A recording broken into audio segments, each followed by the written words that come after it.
Well, next, France and its allies are condemning the use of Russian mercenary soldiers in Mali. The French Foreign Ministry says it knows the Russian government is providing, quote, material support for the deployment of private Russian military contractor, the Wagner Group, on Malian soil.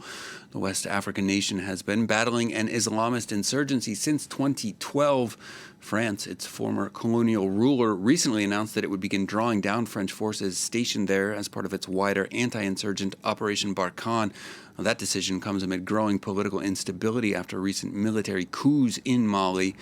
For some analysis, we can turn to France 24's chief international affairs editor, Rob Parsons. Rob, one of the protests that we're hearing from France here is that the money that's going to pay this private military contractor could have actually been used to fund Mali's own armed forces.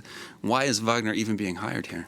Well, that's a very good question. One has to suspect that part of the reason is that the Malian government is not so much interested in Wagner deploying throughout the country to fight against jihadists, but to play a role perhaps in supporting the government, helping provide for the security of the Malian government. It's difficult to see what role Wagner could play, bearing in mind the fact that the French have been there for a long time, 5,000 soldiers, with air support, helicopters as well, drones, and still really struggling to deal with the insurgency.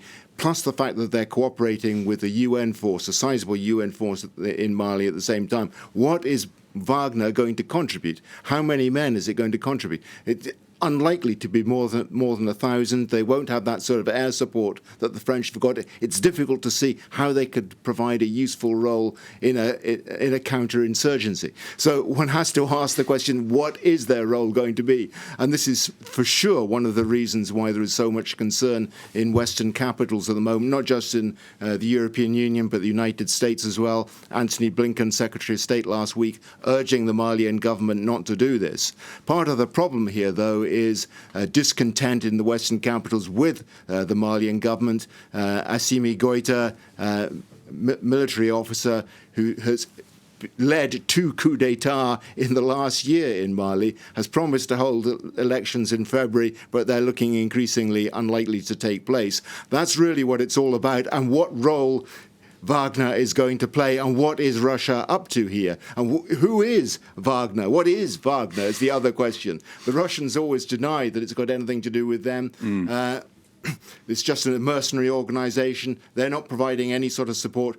Western governments say that is just not the case, as we heard in that statement there, the French saying they have evidence that the Russian government, the Russian Federation, is providing backup support, is providing the transport to get them to Mali and so on. So a lot of concern about this. Well, Western allies obviously opposed this move, not just on the geopolitical front, but also to Wagner itself. Why is their reaction so strong against the hiring of this firm? Well, this is a company that comes with a track record. It's not the first time they've appeared on the scene in Africa. And before that, they made their first appearance back in 2014 in Ukraine, fighting in eastern Ukraine, giving the Russians deniability. They could say, it's got nothing to do with us.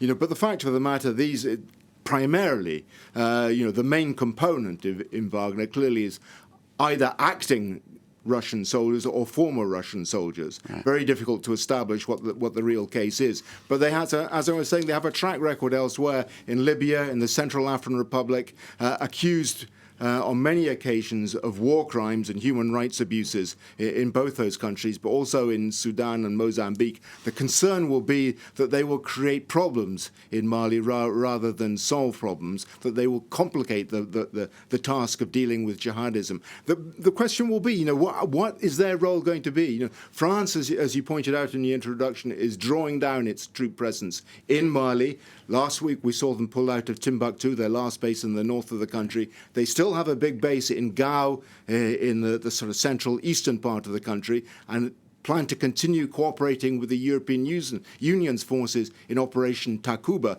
based at Gao and also in Niamey in Niger and Burkina Faso. How are they going to work, if at all, with Wagner? So there is real concern that Wagner is going to complicate what is already a very difficult operation against jihadist forces in the Sahel.